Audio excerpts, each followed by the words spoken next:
Hi hello നമസ്കാരം എല്ലാവർക്കും പുതിയൊരു വീഡിയോയിലേക്ക് സ്വാഗതം. എല്ലാവരും സുഖമായിട്ടിരിക്കുന്നു എന്ന് വിശ്വസിക്കുന്നു. ഇന്ന് ഒരു അടിപൊളി ടിപ്പുമായിട്ടാണ് കേട്ടോ വന്നിരിക്കുന്നത്. പ്രത്യേകിച്ച് മഴക്കാലങ്ങളിൽ വളരെയധികം ഉപകാരപ്പെടുന്ന ഒരു ടിപ്പ് തന്നെയാണ് ഈ ഒരു ടിപ്പ്. എല്ലാവർക്കും ഇത് ഉപകാരപ്പെടും. മഴക്കാലങ്ങളിൽ നമുക്ക് പ്രധാനമായിട്ടും ശല്യമുണ്ടാകുന്നത് ഈച്ചയും കൊതുകിനെയും കൊണ്ടാണല്ലേ.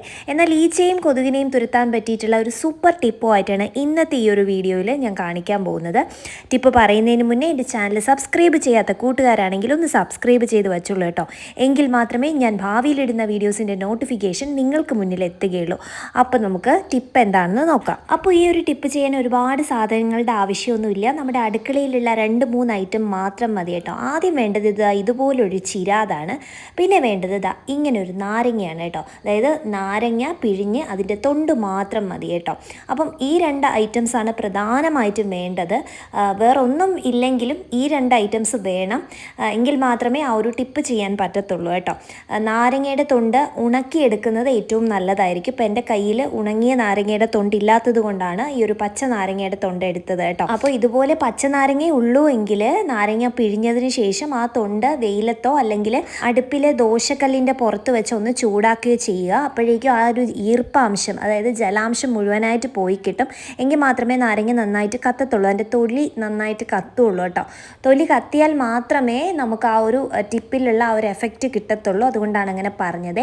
പിന്നെ നമുക്ക് വേണ്ടത് ഒരു കറുകപ്പട്ടയും ഒരു സ്റ്റാറും വേണം കേട്ടോ. നമ്മുടെ മസാലയിലൊക്കെ കിട്ടുന്ന ആ ഒരു സ്റ്റാറില്ലേ, തക്കോലം, അതും കൂടെ വെക്കുക. ഇത് രണ്ടും ഓപ്ഷനിലാണ്. ഇതിനൊരു മണം കിട്ടാൻ വേണ്ടിയിട്ടാണ് നമ്മൾ ഈ കറുകപ്പട്ടയും അതുപോലെ തക്കോലവും ഒക്കെ വെക്കുന്നത് കേട്ടോ. നല്ലൊരു സുഗന്ധം വരാനാണ്.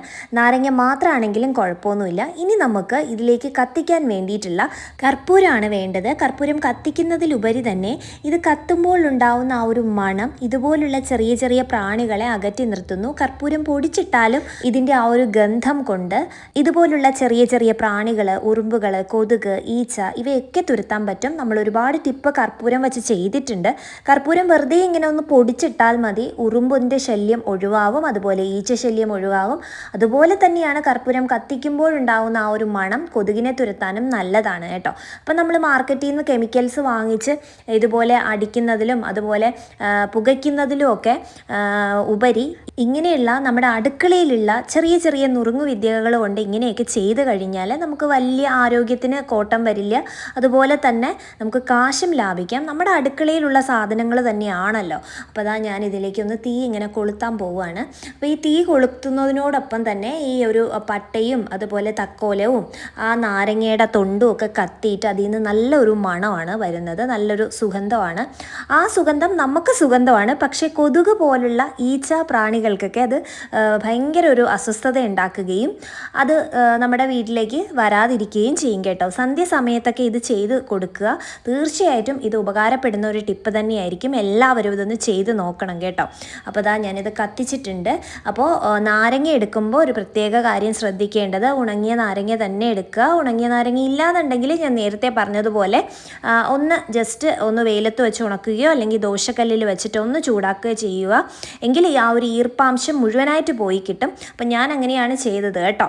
അപ്പം ഇതൊരു സൂപ്പർ ടിപ്പ് തന്നെയാണ്. എല്ലാവരും ഇതൊന്ന് ചെയ്ത് നോക്കിയതിന് ശേഷം നിങ്ങളുടെ വിലയേറിയ അഭിപ്രായങ്ങളും നിർദ്ദേശങ്ങളും, അത് നെഗറ്റീവ് ആണെങ്കിലും പോസിറ്റീവ് ആണെങ്കിലും എന്നെ എഴുതി അറിയിക്കുക. നിങ്ങളുടെ ഓരോ അഭിപ്രായങ്ങളാണ് നമ്മുടെ പുതിയ സബ്സ്ക്രൈബേഴ്സിന് നമ്മുടെ ടിപ്പുകളൊക്കെ ചെയ്യാനൊരു പ്രചോദനമാകുന്നത്. അതുകൊണ്ട് തീർച്ചയായിട്ടും നിങ്ങളുടെ അഭിപ്രായങ്ങളൊക്കെ ജെനുവിനായിട്ട് തന്നെ എന്നെ എഴുതി അറിയിക്കുക.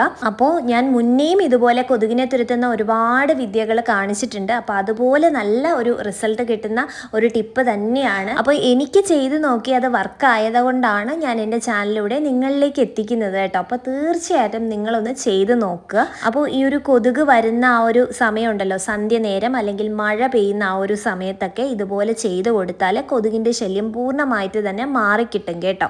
അപ്പം എല്ലാവരും ഇതൊന്ന് ചെയ്ത് നോക്കുക. അതുപോലെ തന്നെ ഈ ഒരു ചാനൽ കണ്ടിട്ട്, ഈ ഒരു വീഡിയോ കണ്ടിട്ട് നിങ്ങൾക്ക് ഉപകാരപ്രദമായി എന്ന് തോന്നുകയാണെങ്കിൽ ചാനൽ സബ്സ്ക്രൈബ് ചെയ്തിട്ടില്ല എങ്കിൽ ഒന്ന് സബ്സ്ക്രൈബ് ചെയ്ത് സപ്പോർട്ട് ചെയ്യുക. അതുപോലെ തന്നെ ലൈക്ക് ചെയ്യുക, ഷെയർ ചെയ്യുക. കൂട്ടത്തിൽ ആ ഹൈപ്പും കൂടെ ചെയ്യാൻ മറക്കരുത് കേട്ടോ. അപ്പോൾ വീണ്ടും നല്ല നല്ല ഉപകാരപ്രദമായിട്ടുള്ള അറിവുകളും ടിപ്സുകളും അതുപോലെ യാത്രാവിശേഷങ്ങളും പാചക വീഡിയോസും ഒക്കെയായി നമുക്ക് കാണാം. അതുവരേക്കും ബൈ.